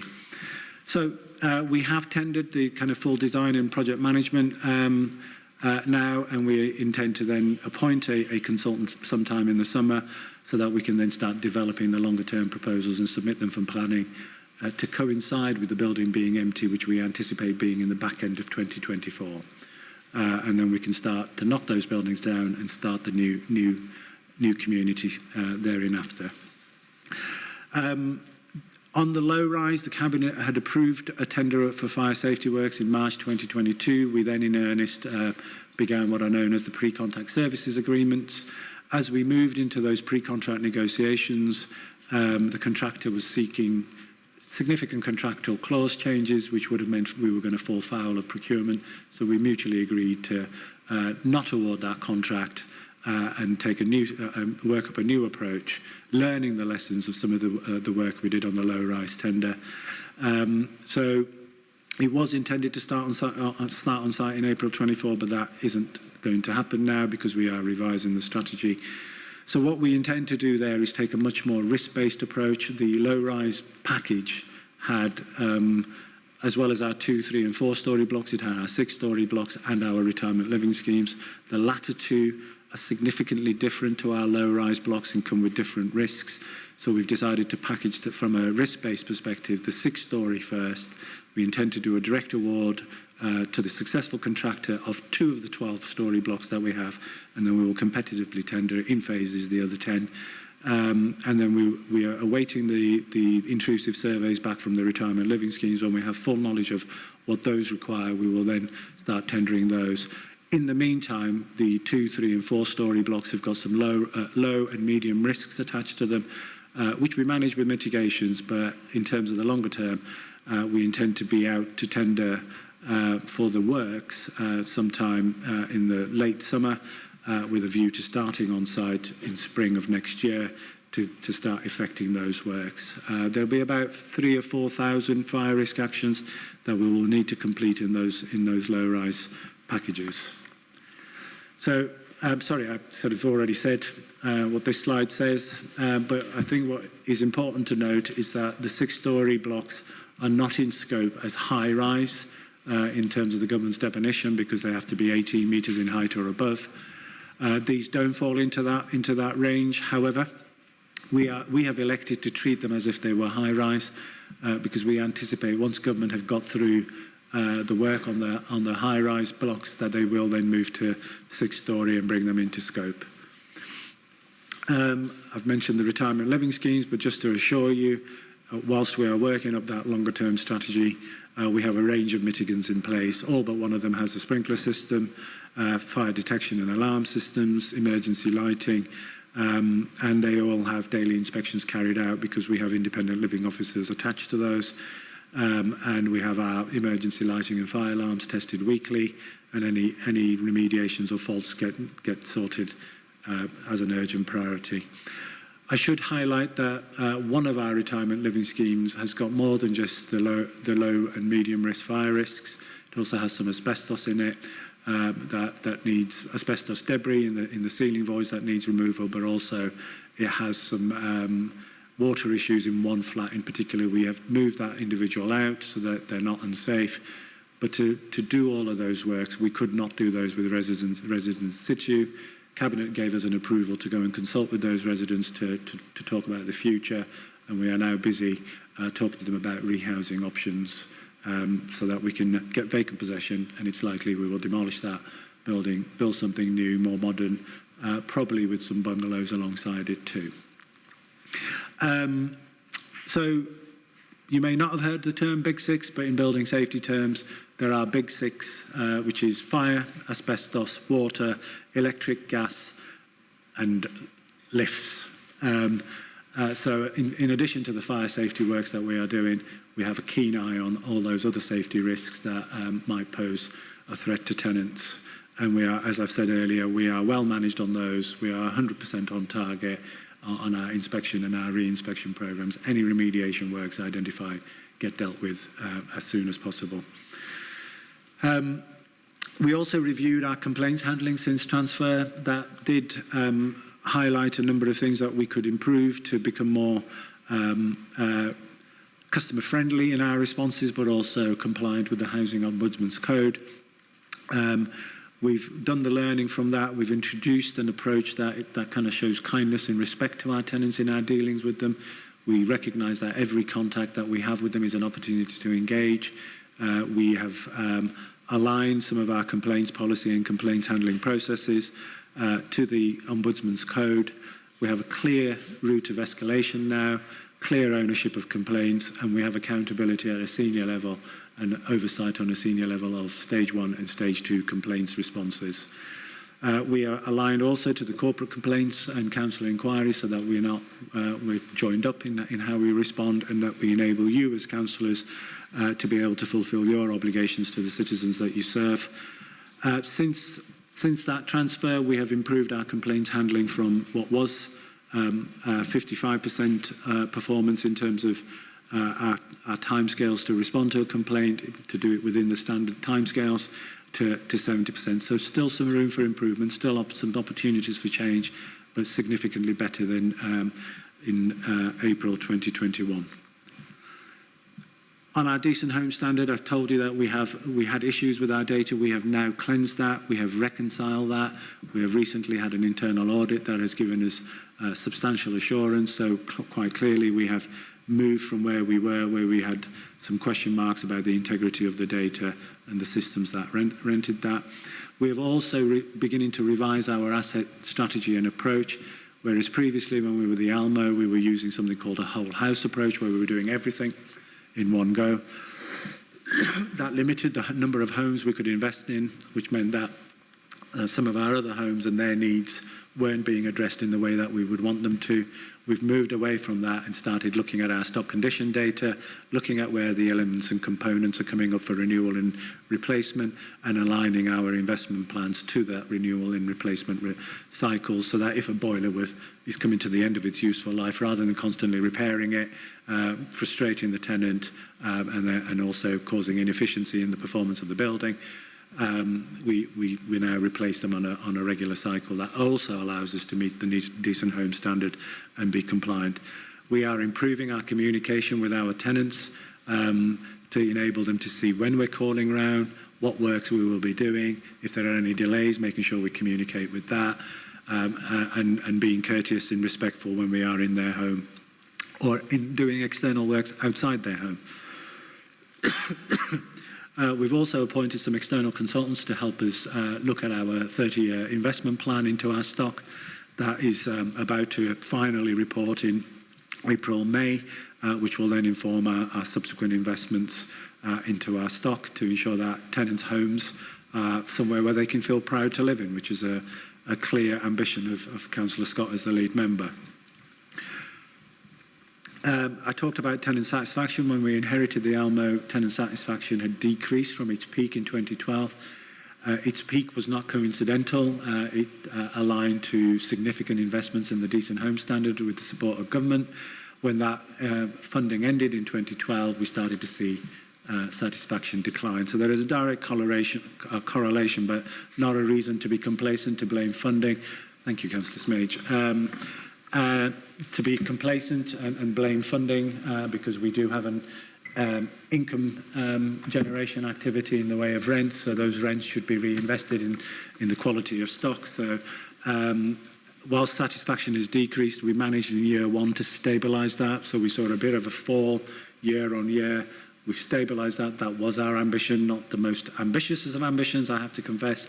However, stopping the rot was the important bit to then build on. So this year's results will be the key test as to whether we've significantly moved on and improved the perception of the service from our tenants. So we have some significant challenges. There's no getting away from that. We are cited on them, but we continue to have unprecedented pressures. We have never witnessed this much pressure on our housing register. It comes at the same time as a cost of living crisis, and so that we continue to see that more and more, where people are presenting either as homeless or in housing need, with the available social housing stock not being able to match that demand, both in our own stock and in the stock of other registered providers. Some of the key challenges are around how we invest in both fire safety and decent homes to ensure that our tenants are fit for our homes are fit for purpose and our tenants are satisfied. And retaining and recruiting the right calibre of staff is also incredibly challenging. We have been trying to recruit technical staff now for a good 2 years, and we are just about beginning to get to a place where we might think by the summer of this year we have a fully populated structure in the asset management and building safety teams. That capacity building is important for us because of the demand pressures that we have, but also the responsiveness and the scale of the challenges we face. As I've said, we are moving our culture to one of kindness and respect that is much more relational rather than transactional. And by being data-led, we will continually come across issues, but at least we will be cited on them because our data will be reliable and have integrity, and we can then put the improvement actions in place should they be needed. So we have, and again, I don't apologise, with Councillor Scott's clear steer, we have been focused very much on getting the basics right, and we have been very focused on 3 key priorities of tenant safety, quality of our homes, and the customer journey and how they access our services. The customer experience is critical to our transformation, there is no doubt. We have begun to reset that relationship. We now have real-time customer feedback processes whereby we send texts once we've done a job to get a feel for the satisfaction that is felt, that we're able to learn and respond. We are now gearing up our longer-term transformation and improvement programme, which I'll say a little bit more about in a minute. And as I've said before, we've reviewed our governance arrangements and our service data strategy, We are now in the midst of designing what we feel the world should look like, what is our vision, what is the customer journey we want our tenants to experience, aligning to our vision for excellence, and ensuring that we do that excellence in a measured and robust way where there's proper due diligence, proper governance, proper performance reporting. We have put together a new quality assurance framework. And as I've said, we started reviewing our approach to procurement because we're moving from an era where we weren't investing as much to scaling up our investment programs. That means we are getting into contract with a lot more people. We need to be really robust. The council, as a result of that, not just in Homes and Neighbourhoods, but in our Growth and Regen Directorate as a whole, has set up a contract assurance board to enable us to test, check and challenge what is going out to the market so that it gets a decent response and we achieve value for money and manage our risks. I don't want to say too much more other than to say that going ahead, having sort of started looking at doing the basics better, trying to make that doing the basics well as our business as usual operating model, we have identified opportunities for change in the longer term where we can improve and transform how our tenants experience the service that they receive from us. So I've name-checked culture change several times, so I won't say any more about that. Compliance is a real focus and is the priority for the transformation programme in the re-engineering of business processes. Those three things will then inform the data and intelligence that we collect and record, and then the systems requirements that we have to build around that to ensure that we have that wider systems integration, but also that we are able to align better within the council's overall infrastructure for systems and network. So, in summary, I think we can safely say we've got improving trends. I wouldn't claim to have got there, but I would say that we have made some significant progress on building safety, the tenant experience and journey, and our approach to complying with the Decent Home Standard. We clearly have the issues in sight now, and they present both challenges and opportunities, which we are on with implementing.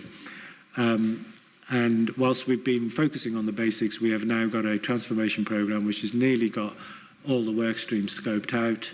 The 5 work streams that I've just mentioned, each have their own work stream lead. Each of them is a head of service, so that we've got that senior responsible officer giving good oversight and governance to the programme and making sure that it makes good progress and is delivered on time. If there's anything that you may wish to come back, Chair, you may wish to see some further updates come back on 6-storey and retirement living, etc. Yeah, thank you. Thank you, Naz. Can I just firstly say thank you for a very thorough presentation. I'm sure I speak for everyone when I say that it's much appreciated given the amount of changes we have and given the current climate. And thank you, and you and your team, and also Councillor Cathy Scott as well, being the Cabinet member. Really appreciate that. So I can already see some hands up, so I'm going to go straight to questions.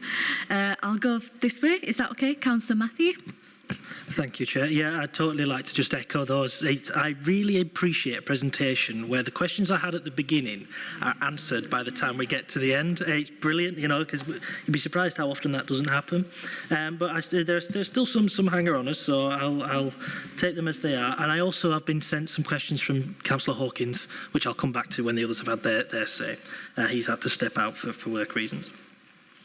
So the first one is about the tenant satisfaction and our engagement with our tenants. I would appreciate just a little bit more about how that engagement works and how feedback is reviewed. So not just the complaints process, because it's good to see that that's robust, but actively seeking out the opinions of people who are just fine and therefore never complain and everything. So are we marking our own homework, and how much engagement do we get year in, year out? What are the numbers on that in terms of getting information from our residents? About the work that's being done to improve safety and standards at the high rises and the low rises, and there's quite a large amount of capital that's been put in there. And I was just wondering, have those programmes been affected by the reprogramming, which some of our other capital projects have had to go through because of the budget process? And if so, which? And finally, one for Cathy, really, that I'm sure she'll appreciate the opportunity to speak on, which is, clearly a lot of time and effort and money has gone into bringing this back in-house, and it's been a hell of a job of work, and as far as I can tell, a remarkably well done job of work. So has it all been worth it? And yeah, thanks again for the presentation. You want to go first? Has it been worth it, Councillor Scott? Absolutely, and for me, in a time now where we've got regulations and everything changing at the moment, bringing it back in-house, having a better oversight for me has been a lot easier. And in order for things to happen, I just want to mention, because I'd actually put some notes down myself, that the review that we undertook with the ad hoc scrutiny, it was a fantastic job done, because it created another set of eyes seeing things for us. For me, it was value for money, ad hoc scrutiny, looking at that, but equally value for money for ourselves, bringing it in our house and allowing it to evolve into something new. The world out there has changed with compliance. We've got 3 top priorities, which were mine, which are tenant safety, tenant voice, and also about the housing stock. I think it's important that the tenant's voice isn't lost, and all the way through this we've allowed it to evolve, because TRAs were depleting at that time where people were allowed to feed in. So I think now there's an option there that they can partake in things, and we have to listen. We don't want another, catastrophe that's happened out there, and we want to be supportive of our tenants. Everything to do with their experience, to me, is valued. And when we were talking about the experience of decanting properties, we've got to not forget these are people's homes, and then people that are being decanted to move permanently, that was their home, and we've equally got to provide a home and an environment, where they move into. So the satisfaction survey, we were keen to say, are we asking the right questions? And it's not all about digital. I do know that we do phone people to make sure, and it's about the right questions. I do know, my mum did say to me that when she was asked a question, did they do a good job? And she says, yes, she did, son, but she wasn't a qualified electrician. She says, so I don't know if he did do a good job. I'm trusting him. So they've now tailored the questions to the right kind of questions, and for the right needs. So yes, I do think it was a very good thing that we did do. We brought it in at the right time, I think. But equally, same staff, great people, good work ethics. It wasn't about that. It's about the current climate. So, than to say, I think it enabled the key purpose of bringing the activity into the council was to be able to strategically align with our other services, such as children's, in terms of in the context of care leavers and young people, in the context of adults with vulnerabilities. I think we are now responding to that in a much different way, to now that we're one organisation with shared ambitions and outcomes. So that's working really well. I could go into detail, but I won't, because in the interest of time. On engagement, we have a pretty strong tenant involvement and empowerment strategy. It is in need of review and refreshing. It was one of the recommendations that came out of the governance review as well.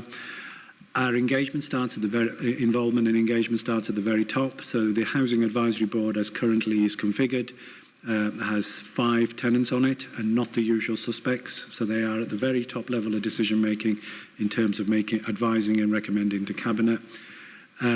We then have something called the Tenants Advisory and Grants Panel, which is also a body made up of tenants, whose focus is much more about key issues and the lived experience of tenants, but also they manage a social investment fund so that they can take requests from estates and communities. They would do a lot of work with young people. They do a lot of work with schools in terms of holiday hunger, etc.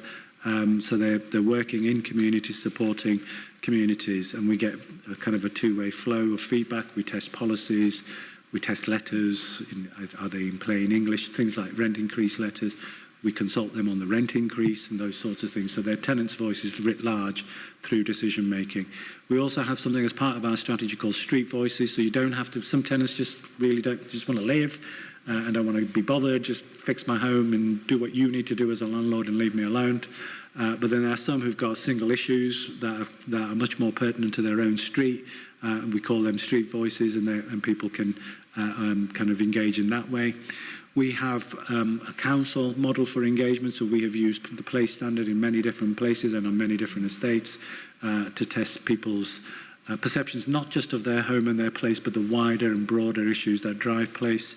And we also have set piece engagements. So, for instance, when we were thinking about the high-rise strategy, we consulted the residents of those blocks. So, for example, at Berry Brow, not a tenant profile and demographic that usually engages with its landlord. We got a 77% response on that, so I think that's reasonably high. Every year we run a tenant satisfaction survey. We, generally speaking, get a 10 to 12% response on that. In terms of benchmarks for those types of our survey partners, says to us that's higher than the average. So I would say pretty good, but not to become complacent. We are going to review that, in part because the regulatory construct is changing, and so we want to be aligned and assure ourselves that we are complying with what are known as new tenant satisfaction measures. Some of the way we engage is prescribed, so we have to. Some of the questions we have to ask are prescribed. Some of them are advised by the surveyors for us, so that we don't ask loaded questions and we ask them in a certain way, not to get a manufactured response. And then, as I've said, we do real-time work. So when Hannah's team go out and deliver an asset improvement piece of work, they've got a satisfaction survey to do it as and when, and our property services team do that pretty much after every repair. The response rates from those real-time ones aren't as good as I would want them to, but it's new. We can drive that change. And as we go through our transformation programme, do our systems changes, become a bit more digital, recognising that some are digitally excluded, we'll hopefully get more slick at that and get better responses. On things like building safety, we have to abide by openness and transparency rules, so we will engage with tenants on those things. So a wide range of things. We have 22,000 tenancies. We rehouse 50,000 people in those tenancies. It's a significant chunk of the citizen population, so we want to hear their voice. You had another question. Another question? About the potential impact, if any, of reprogramming. Yeah. So every year we recast the business plan. We always model it on a 30-year basis. We take into account fiscal, economic, operational changes, so that we feed that to ensure that we have a viable business plan over 30 years. I won't lie, there are some significant challenges and pressures on that, not least because of the economic climate, but also because of the scale of the investment programmes that we are building up currently. The one thing we will not compromise is safety. Councillor Scott wouldn't let me, even if I advised her to, rightly so. So that's our full focus. So those safety programmes have been protected. The area, unfortunately, that we have had to recast is our new build programme, because that's not endangering life in any way. If we don't build another home, it does mean we don't meet need as quickly as we can, but that's where there are significant chunks of our capital were tied up in the council house building programme. We've transferred some of that into our investing in our existing stock to make sure we have the right focus. We have to be an excellent landlord to the people we currently house before we move to the ones we might house. Thank you. Any further questions, Matt? No, just thank you for comprehensive answers. Really good to hear, and what a shame that the Tories' recession has meant that as many homes aren't being built as could have been. Thank you. So I'll come back to Councillor Tyler Hawkins' questions, if that's okay. I'll go to Councillor Butt and then Councillor Smith. Thank you, Chair. And can I just echo my colleagues' comments about congratulating you and Councillor Cathy Scott and everybody that was involved in the work that goes in, on some excellent work. And also for Councillor Cathy Scott for always being available whenever we need her. So whenever we've got an issue, she's around. So that's good. She paid me to say that. My issue, I mean, this is great work, and the work that you're doing on the engagement, and I think was it the high 70s. I think you mentioned something, for somewhere that doesn't actually engage is amazing work. That's fantastic work. So all good. My question really is regards complaints handling and the customer experience journey. Wherever we have kind of social housing, where you will have antisocial behaviour, we have issues. We have issues all the time, and I know it's something that you're aware of as well, and that, there are channels to deal with that. My frustration around it is really around kind of where ward councillors will report antisocial behaviour time and time again to a councillor, and it doesn't seem to seem to happen. But then, because nothing's happening, our customers, the tenants, will then start thinking that nothing gets done and nobody's really bothered and people are being dumped in areas and the area is just left. My question really is an ask in terms of, are we able to take something offline for a particular area that I have where issues have been going on for quite a long time around Beach Grove? Are we able to take something offline to be able to arrange for you and your team maybe to come out and speak to the residents there for us to try and facilitate something so we can try and get some resolution to some of the major issues that we have there? And it's not about particular people just being antisocial. There are massive issues around drug dealing going on there, full on people subletting their properties out, people that shouldn't be living there that are living there. We've had physical attacks, so it's starting to get to that area. So mine was just around that kind of customer engagement piece and the customer experience journey, whether we're able to take something offline to try and deal with that, if we're able to do something like that. Thank you. Councillor. Obviously, individual cases, Councillor, but I can't respond to it here, but I'm happy to take that offline. There is different avenues, and if it's an area, we could look at the allocations policies. There is avenues to look at, so I'm happy to discuss that with you if it's a specific area. It's a really complex area, this, and I always try to remind people that we are a landlord. First and foremost, but recognise we are a social landlord and we're part of a wider effort from the council.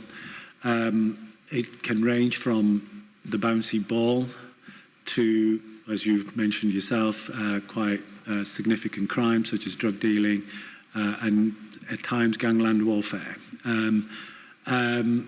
It needs a multi-agency response. It can't just be done by us as Homes and Neighbourhoods. Of course, we have a role to enforce the tenancy agreements, and we do where we can. The evidential threshold on some of this is quite high in terms of the police and say for Kirklees. So at times I feel like we are offering a blunt instrument to say to residents, here's a logbook, can you record every incident, make sure you keep a record so that we can then provide that to the police, and if we take it to court, we've got the evidence to kind of meet the threshold to get a court order to evict. Usually that's the final chance saloon. We also have things like where I think you said, where inappropriate, I won't use your words, inappropriate people get housed into certain areas who come with sort of a mix of social or some vulnerabilities that are misread by the wider estate and community. So somebody with learning disabilities gets seen as somebody with antisocial behaviour, which you and I both know is not wholly accurate. It's about communication difficulties, and so we have to work with communities. We have to work with tenants. Sometimes they're amenable, sometimes they're not. Sometimes it needs enforcement, and sometimes it doesn't. On wider estate issues, some estates do have that kind of embedded issue around antisocial behaviour, or there's a particular gang that's causing havoc, making life miserable. In that kind of instance, we can get that kind of multi-agency approach pulled together more prominently, develop an action plan. We've done that on a number of different estates more recently with some effect. The key issue becomes sustaining that effect in the longer term, where we rely on communities to work with us as well. And it's not the phrase I'm looking for, but self-police in a way. But that's also quite difficult if you're vulnerable and you're being threatened with violence. So it's one of those societal challenges rather than a landlord challenge, to be honest. The landlording powers that we have, we will use as best we can, but we also need to be sensitive to the vulnerabilities in both perpetrator and victim in most cases, because eviction just leads to somebody back on the register. We end up rehousing them somewhere along the line. So we just need to make sure that we have that sustainable solution. Yeah. Thank you. Councillor Cathy Scott wants to come in. I think Naz just more or less summed it up. The local authority will do everything within its powers to help individuals, but perpetrator, victim, so sometimes the perception of what's happening isn't, and I've been out to a few where it's not actually been who they've said who was the perpetrator. that's caused the problem. Can I actually say we are adopting in some areas where if it's young people that are causing antisocial behaviour, I'm quite adamant they need to go and speak to them parents and say, your tenancy is at risk because of their behaviour. And that does result in some of the stuff ceasing immediately, you know, that they do then take their children in hand. But unfortunately, people carry on recording, but it's not just about recording down what's happening. It's appearing in courts in some cases, and then that's when other tenants feel quite vulnerable and don't want to come forward. So it's trying to, you know, work a way forward to ensure if there's mediation, there is mediation options there where they can actually come together and discuss it to see if they can resolve the issues. Thank you. Councillor Smage? Thank you. I've got a couple of questions, actually. Do you want them one at a time or all together? I can remember two, Councillor Smith. Okay, all right, okay. On your procurement approach, one of the scrutiny concerns was to have a robust procurement strategy in place. And you've mentioned some of that in your presentation. But I do have a concern in that when we are procuring, that we are actually procuring suitable for tenants' needs, and that we are considering all aspects. So if we're procuring for one thing, we don't then create problems that in actual fact we have to spend money again to sort out. Because if you were looking at it with a different lens, in actual fact, you would say, well, that risk had now gone up considerably because of the procurement we've done here. And so it's how you are going to move forward with your procurement strategy so that you are getting the best from that procurement, because everybody's going out for procurement for the same things, aren't they, in relation to housing? And therefore it's when we can get suppliers, when we can get contractors, we're making the most of that and not creating more problems. It's a really good point, Councillor Smage. We are mindful of it. There are a range of priorities the Council has for us in terms of what we do with our properties, and so the procurement strategy can at times be complex in terms of how you specify for that, to ensure that you get a good market response, but also that you're not legging the delivery of those works up in the way that you've just described by prioritising one thing, you create an issue for another. So it can be complex, but you know, some of them are simple, I guess. You know, level access thresholds are not beyond the realms of possibility by any stretch of the imagination, and should be a very simple thing to be specifying, so that if they are going into existing homes, that they don't affect the threshold, for instance, as an example, and by creating an additional step where we have had examples of that happening, and we're learning from that. Again, we have a priority around things like dementia design, and building that into a specification for fire safety won't always be in the uppermost mind of the technical expert, but it's up to us to ensure that those shared outcomes are built into that procurement strategy. Hannah will attest to the fact that, I think it was last week or the week before, we met with our procurement colleagues. Our corporate procurement strategy is very much category-based, so we have category managers alongside that. So we have somebody who specifically works on housing works. We met with them to talk to them both about that, how we face onto the contracting market, how we ensure that we get robust specification to include the various things. Sometimes there are choices to be made and some compromises to be made. We try to avoid those compromises, but sometimes the affordability envelope just means you have to look at what is the essential priority. But there is an important part of something that I guess we need to maximise more and strike on that opportunity. We are letting multi-million-pound contracts. Are we getting the social value from those contracts that we can get for our young people in the way of skills training and apprenticeships, or contributions to some of our other priorities for well-being and health and those sorts of things, is something that Hannah and our procurement colleagues are now much more focused on when we're building up those specifications and tender documents. I'd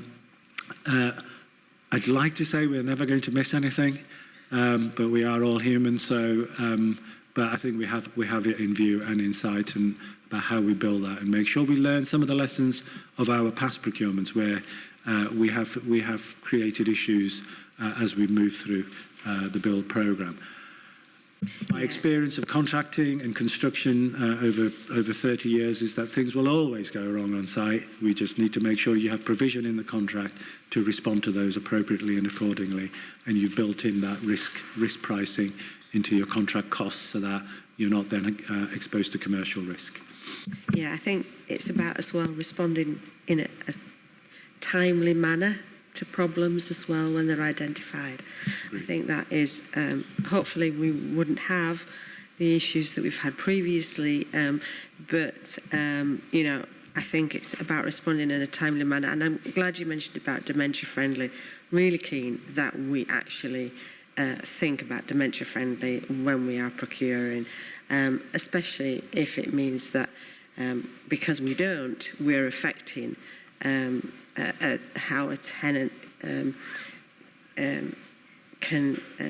is able to be independent for as long as possible. I think we shouldn't, our procurement shouldn't decrease that independence in any way.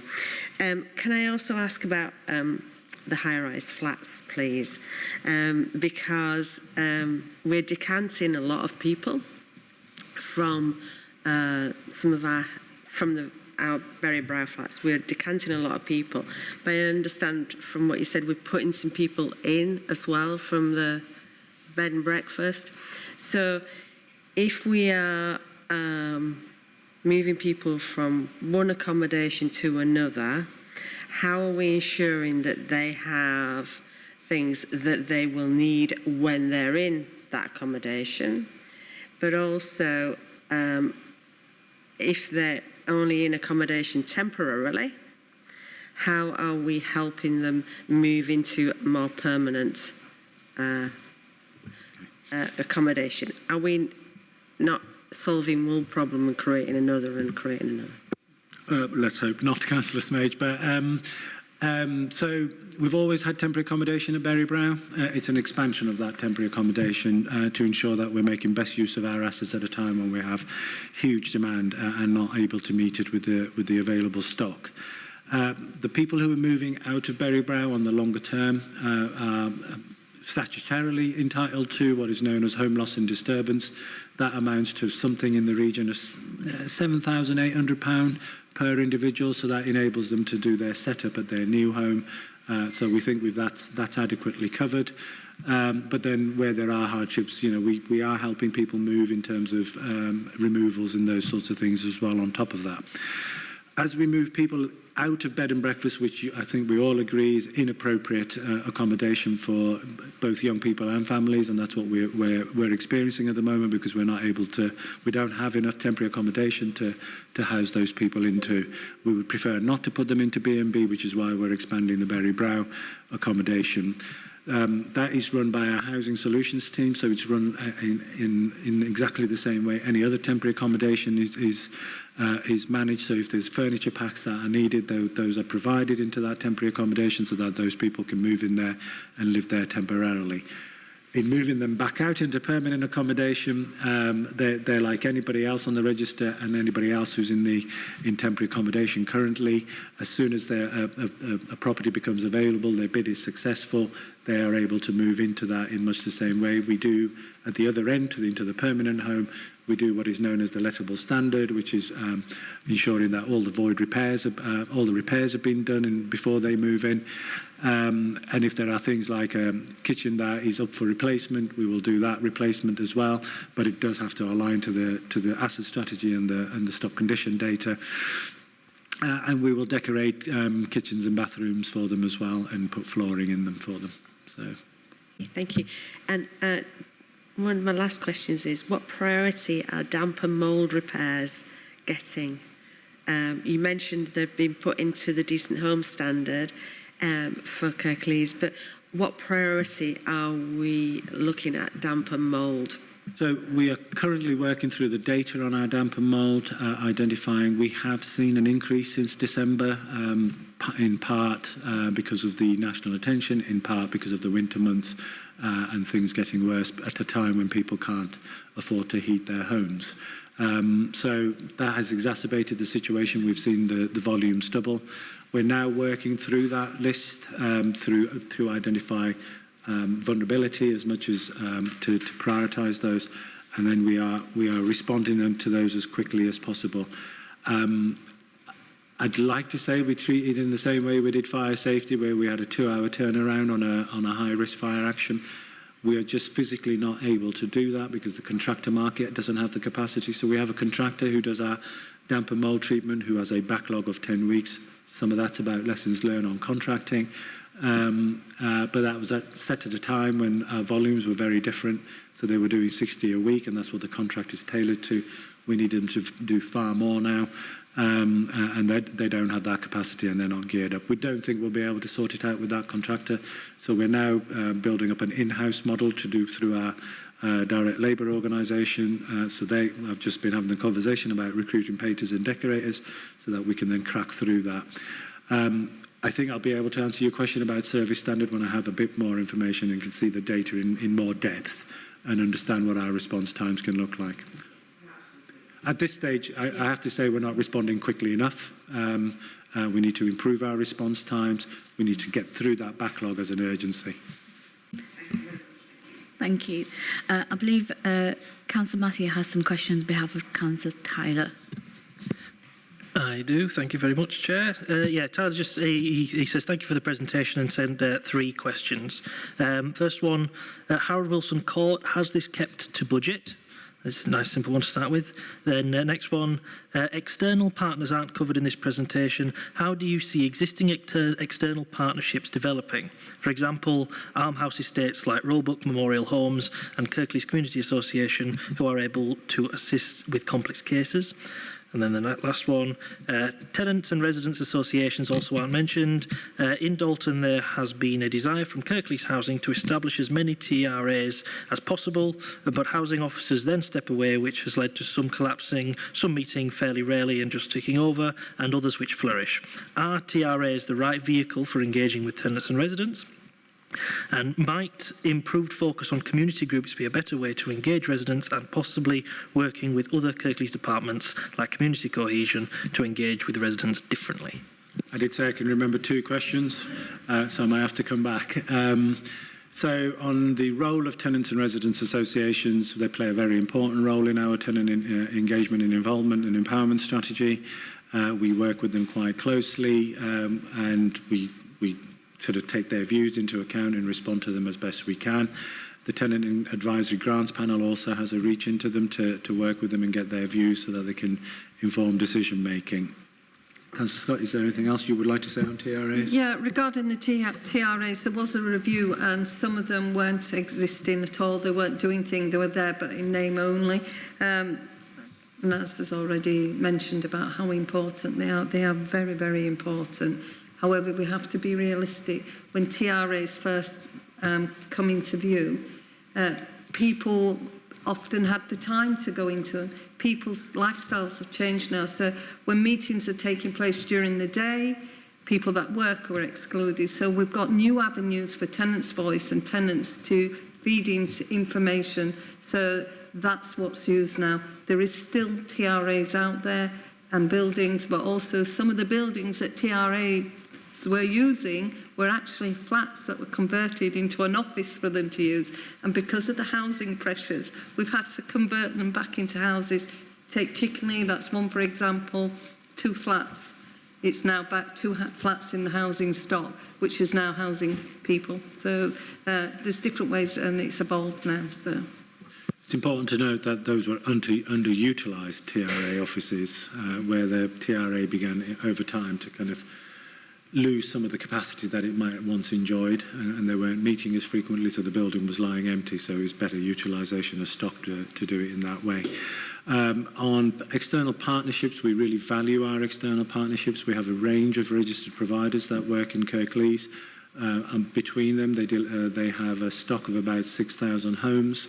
The largest of those are Yorkshire Housing Group and what was known as Sadie Lock Housing Association, now part of the In Communities Group. So we hold a regular strategic partnership session with our registered providers to ensure that the council can maximise its nomination rights to their properties, because they've been built with public subsidy, both government and local authority land.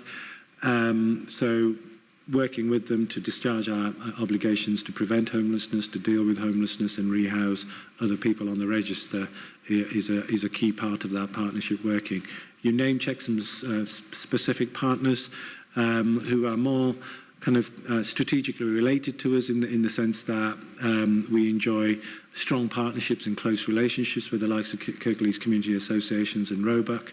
We provide management services to them, so we help them manage and maintain their stock on a longer term basis, and we act as their advisor in many cases around things like building safety.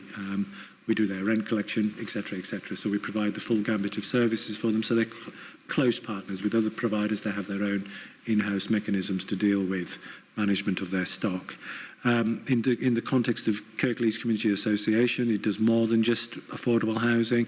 So it engages with our departments such as children's and adults to see whether there's anything that can be done in the context of that priority and need, and do some good work to support us to do those things.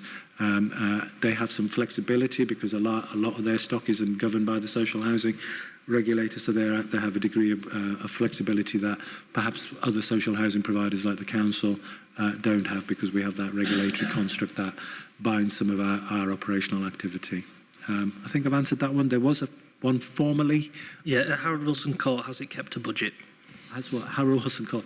Harold Wilson Court will keep the budget, but it hasn't started on site yet, so hasn't been spending significantly for us to say it isn't on budget.